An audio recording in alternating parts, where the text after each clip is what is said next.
नमस्कार दोस्तों, I hope आपकी तैयारी काफ़ी बेहतर चल रही होगी। तो आपकी तैयारी को और बेहतर बनाने के लिए आज के वीडियो में हम लोग करेंगे भारतीय राज्य व्यवस्था से संबंधित सभी ऑनलाइनर महत्वपूर्ण प्रश्न। तो चलिए अपने टॉपिक की शुरुआत करते हैं। और एक छोटी सी रिक्वेस्ट है, बस आप 5 मिनट पेशेंस बनाए रखिएगा। देखिएगा यहाँ से कितने इंपॉर्टेंट क्वेश्चन निकल कर बाहर आ रहे हैं और आपके एग्ज़ाम में कितना हेल्प कर रहे हैं। देखिएगा, सबसे पहला है वह एक्ट जिसके द्वारा सर्वोच्च न्यायालय की अधिकारिता से गवर्नर जनरल इन काउंसिल को मुक्त कर दिया गया था। कब? तो सन 1781 के सेटलमेंट एक्ट के द्वारा।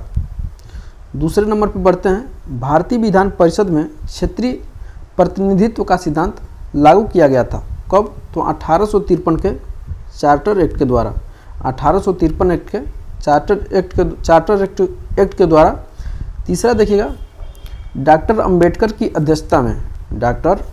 की अध्यक्षता में 7 सदस्यीय प्रारूप समिति का गठन किया गया था। कब? तो 29 अगस्त 1947 को।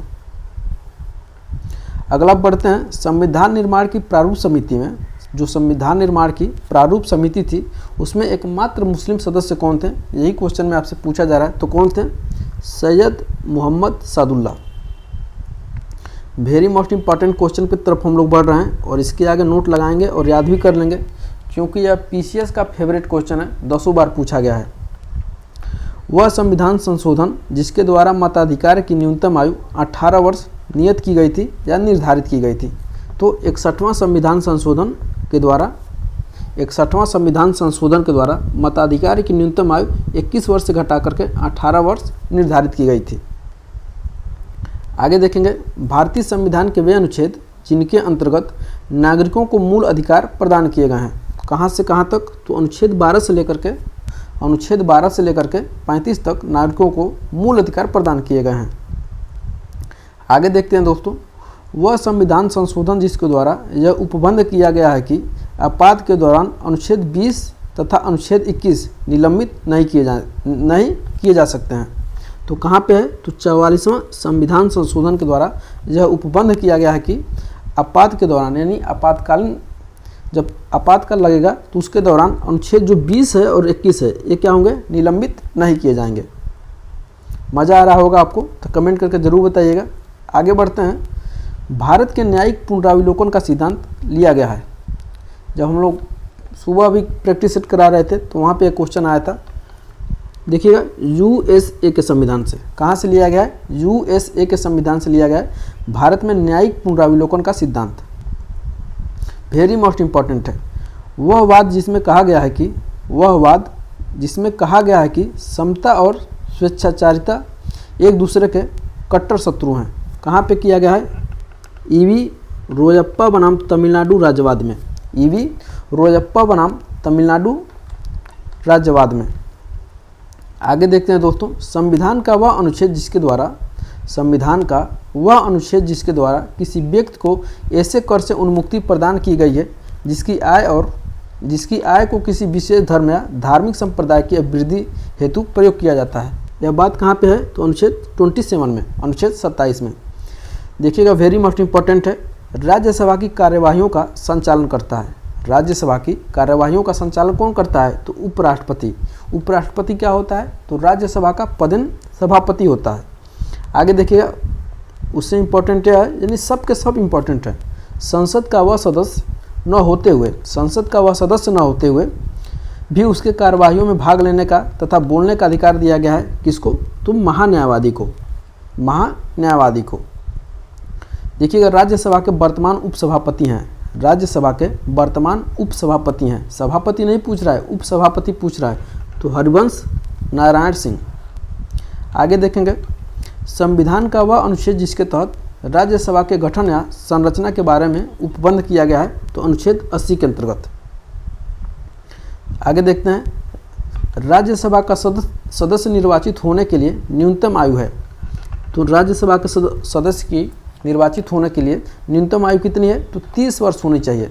और लोकसभा में पूछा जाएगा दोस्तों, तो लोकसभा में हो जाएगा आपका 25 वर्ष, भूलिएगा नहीं। आगे देखेंगे, संसद की वह वित्तीय समिति जिसमें राज्यसभा के सदस्य शामिल नहीं किए जाते हैं। कौन सी समिति है? तो तो प्राक्कलन समिति है, प्राक्कलन समिति, और इसमें सदस्यों की संख्या कितनी होती है? तो 30 होती है। अगला देखिएगा, संविधान का वह भाग जिसे राज्य का संविधान कहा जाता है। संविधान का वह भाग जिसे राज्य का संविधान कहा जाता है वो कौन सा भाग है? तो भाग 6। नेक्स्ट देखते हैं, राज्य विधानमंडल के द्वितीय सदन विधान परिषद की स्थापना और उन्मूलन का अधिकार है। तो किसको है? तो संसद को है। आगे देखते हैं, विधानसभा सदस्यों की निर्भरताओं से संबंधित प्रश्नों पर अंतिम विनिश्चय करता है। कौन करता है? तो चुनाव आयोग की सलाह से राज्यपाल करता है। आगे देखिएगा, पंचायती राज यानी स्थानीय स्वशासन किस सूची का विषय है? तो जो पंचायती राज है दोस्तों वह राज्य सूची का क्या है? विषय है। वेरी मोस्ट इंपॉर्टेंट देखिएगा, बलवंत राय मेहता समिति, जब आप पंचायती राज वाला टॉपिक पढ़ेंगे तो वहाँ पे मिलेगा आपको, बलवंत राय मेहता समिति का गठन किया गया था 1957 में। आगे देखते हैं, वह अनुच्छेद जिसके अंतर्गत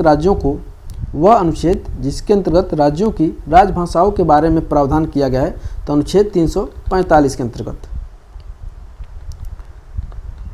अगला देखते हैं, सर्वोच्च न्यायालय के न्यायाधीश अपने पद से हटाए जा सकते हैं। सर्वोच्च न्यायालय के जो न्यायाधीश होते हैं वो अपने पद से हटाए जा सकते हैं। कब? तो संसद में महाभियोग का प्रस्ताव पारित होने पर राष्ट्रपति के आदेश के द्वारा।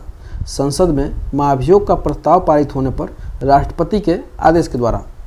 आगे देखेंगे, उच्चतम न्यायालय के मुख्य न्यायाधीश की सेवानिवृत्ति की आयु क्या है? उच्चतम न्यायालय के मुख्य न्यायाधीश की सेवानिवृत्ति की आयु क्या है? तो 65 वर्ष। वेरी मोस्ट इंपॉर्टेंट है और कई बार पूछा जाता है। आगे देखते हैं, संपत्ति के मूल अधिकार को समाप्त किया गया था। संपत्ति के मूल अधिकार को समाप्त किया गया था। और दोस्तों हमने वहाँ से क्वेश्चन लिया है जो हमेशा रिपीट होते रहते हैं, बार बार आपके एग्जाम में पूछना कहीं ना कहीं देखने को मिल ही जाते हैं।